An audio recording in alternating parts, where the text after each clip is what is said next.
What's up, everybody? This is Johnny Ohm coming at you from GIZORAMA.com. Tonight I'm going to be playing a little bit of Oscura Lost Light for you. This is a indie puzzle platformer developed by Chocolate Liberation Front. It's available on Steam right now, so if you end up liking what you see, you can go ahead and pick it up yourself. What I'm going to do is, I've actually run through a few of the levels already just to kind of get a feel for the for what's going on. But what I'll do is I'll take you through, the first 3 levels, kind of explain what's going on, what the settings are, and kind of what to expect if you were interested in this. So we're going to go ahead and jump right in. Let me go ahead and pick our level. Yeah, we'll do 1. Boop. So I'm not going to read through the entire story. Quick synopsis. They're a floating lighthouse. You're an apprentice. Your master tells you not to touch the lighthouse stone. What are you going to do? You're going to touch the damn stone because, well, obviously. So when you touch the stone, you burn your hand, the thing explodes because you can't be trusted. This is why we can't have nice things. And then your apprentice comes up with this cool little backpack that I just noticed and says, blah, blah, blah, the darkness is descending upon us. You have to save everybody. Kind of a nondescript story, honestly, but it's a puzzle platformer. I'm not expecting, Othello.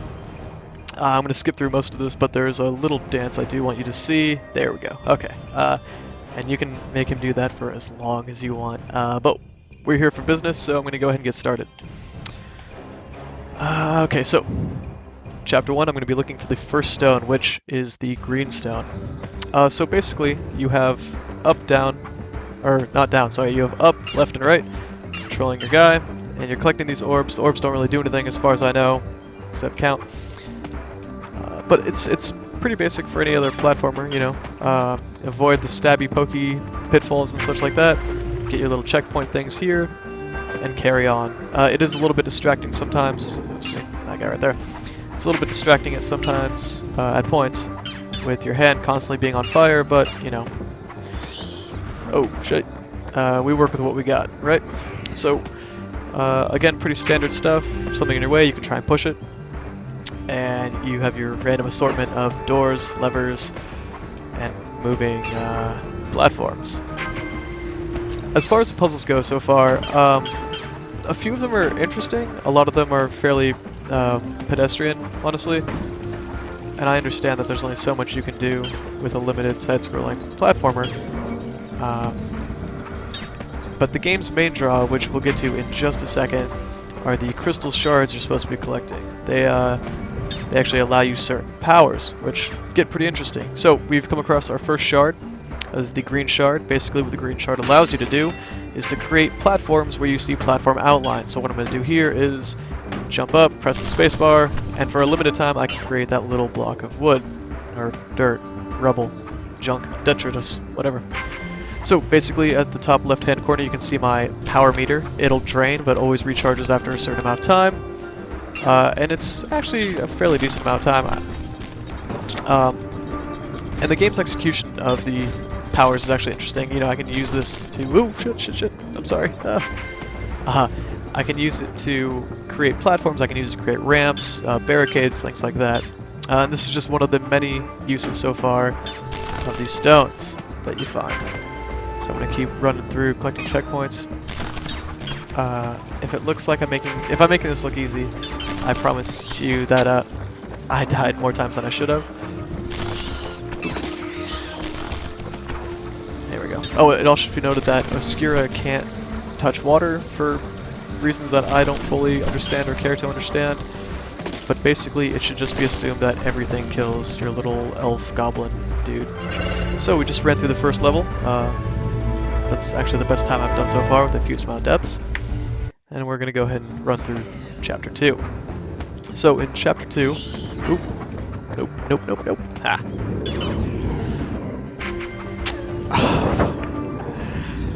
So in Chapter 2, we can expect to find another stone, but also they're going to give us back the green stone, which will come in handy, certainly, when I get gored by that asshole. Thanks. Alright, let's try that again. Boop. And boop. Oh.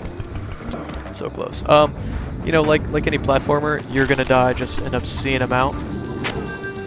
And a lot of it's from just repetitive stuff. And that's okay, because They're not counting how many times you die, they're just counting how many times you can get to the end of the puzzle. And so here you have the basic puzzle elements, you know, push the block down, don't jump in the water, but use the block to get across, that kind of stuff. Like I said earlier, you're not bringing anything new to the table, but it's, you know, it's certainly smooth, and though it's got its weird quirks, that's the first time I've been able to do that part without dying once, because it just barely overlaps your little platform. Anyways, I mean, what it does, and what may seem like just repetitive, you know, indie or platformer tropes, are actually done quite nicely, and it's pretty smooth. So, you know, I'm not upset that they're rehashing old ideas. I just wish they'd bring a little bit more unique perspective to the table. But I'm getting ahead of myself. I haven't played nearly enough to, you know, pass a full judgment. These are just kind of first impressions. Nope. Okay, here we go. Now, I should warn you that if you're using a gamepad or, you know, a standard setup for your mouse or for your keyboard, oh yes, got it. You know, the space button to activate powers instead of jumping can get kind of confusing at some points and can lead to quite a few incidental deaths. And so can the water.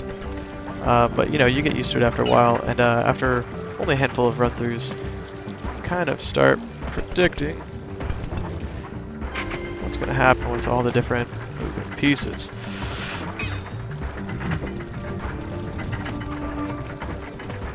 Go, and boop, boop, boop.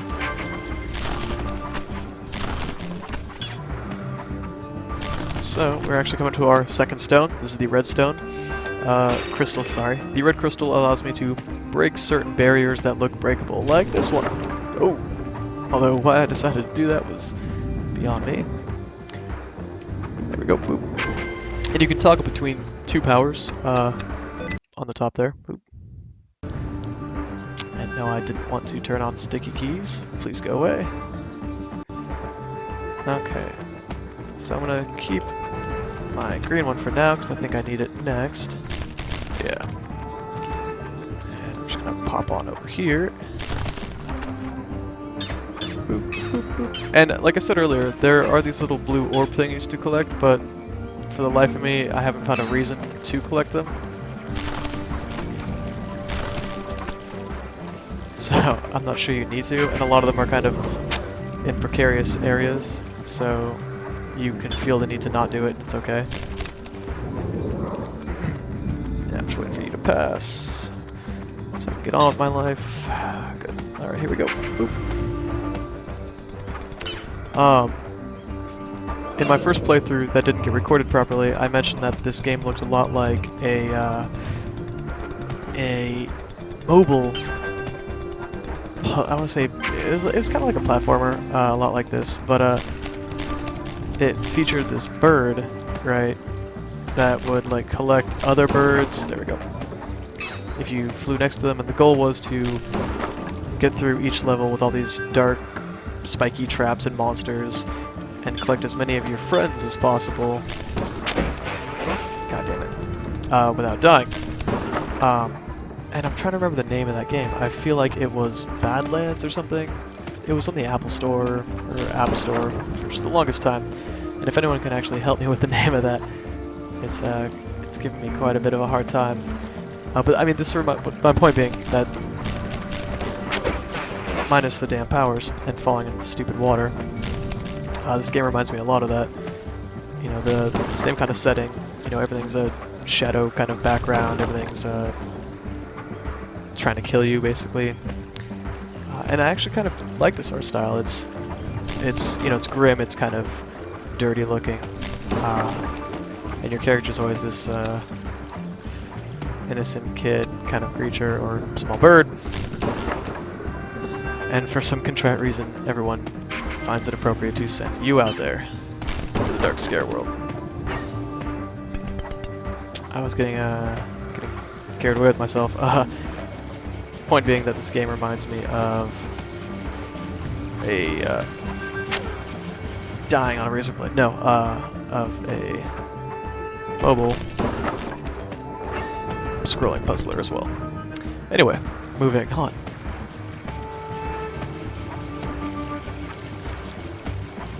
Boop, boop, boop. Also, you can't duck. That's a big pain. Oh, and we just passed chapter 10, or shoot, chapter 2 with 10 deaths. Getting ahead of myself. And we're gonna move on. Alright. So this will be the last chapter I'll show you. They're gonna give me the blue crystal, or sorry, yellow crystal. And this one is by far my absolute favorite because it lets me do cool stuff like this.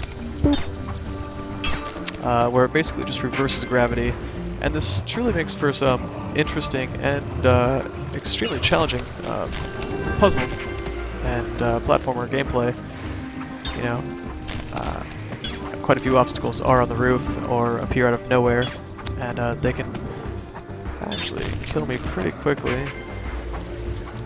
But this really does help a lot to be able to kind of fling myself up in every which way. So, as I mentioned, you know, this has been done before in other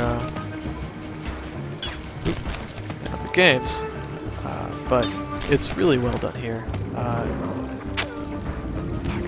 I can't talk and play at the same time today. I shouldn't try chewing any bubblegum. Breathing. Maybe I should just stop doing that. Enough people would be fucking happy. Alright. I wasn't cursing at you, Oscura. I was cursing at the... Okay. I won't die this time. I absolutely promise you. And this is coming from somebody who's been playing for the past, you know, like hour. I can still die. Alright, so I'm just getting ahead of myself. I'm rushing. Boop, boop, boop. Nope, not today. Yes, today. Okay. Hand to God, this will be the time that I do it.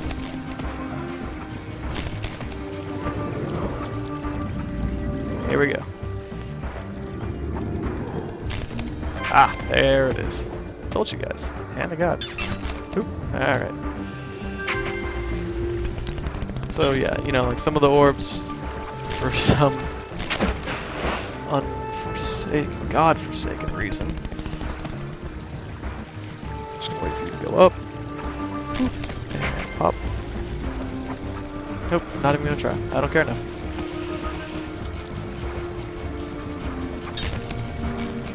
The word puzzle seems to get thrown around quite a bit in the indie scene, it seems. But god damn, I thought I was gonna go over me.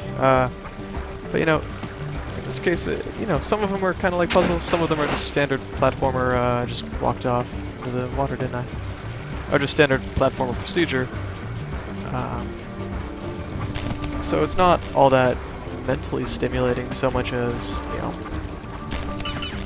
how dexterous are you? Fucking, which today is just nil apparently for me. I think I've died more than 10 times now. It's okay. On my first playthrough, which didn't record properly, otherwise you guys would be watching that, I died damn near 29 times on one level. There we go. I'm on a roll. So you gotta kind of lure these guys out a little bit. And luring them out didn't work very well, did it?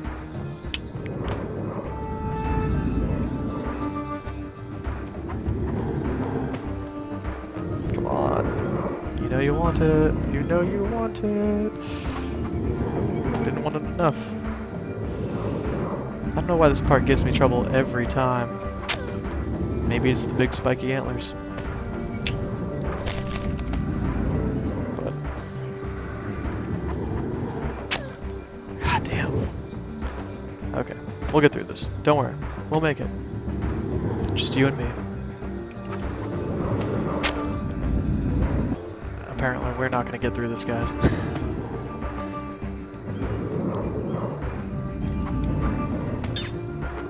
Oh, I don't know why that didn't kill me. That, by all intents and purposes, should have killed me. That's what I was looking for, thank you. No, it's too late now. You can run all you'd like. Boop! Ah, so, there's a perfect example of one of the game's downfalls for me. The arbitrary traps that you can only learned to avoid by at least dying from them once.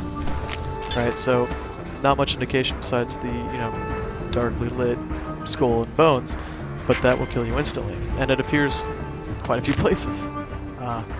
And it's kind of just, if you're doing too good, it just seems to be like the game's way of saying, hey, fucking stop. Which is fine, I mean, it happens, but it's so frustrating when you're on a roll and suddenly out of nowhere, for no reason other than screw yourself, the game decides to up and kill you.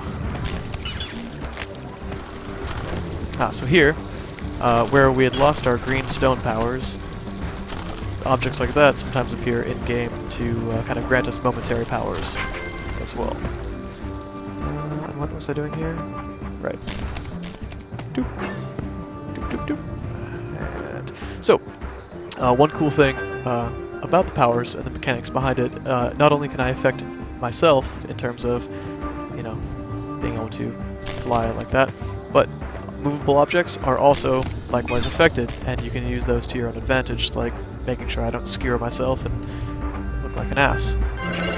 So, that was 15 deaths. So that's chapter 3.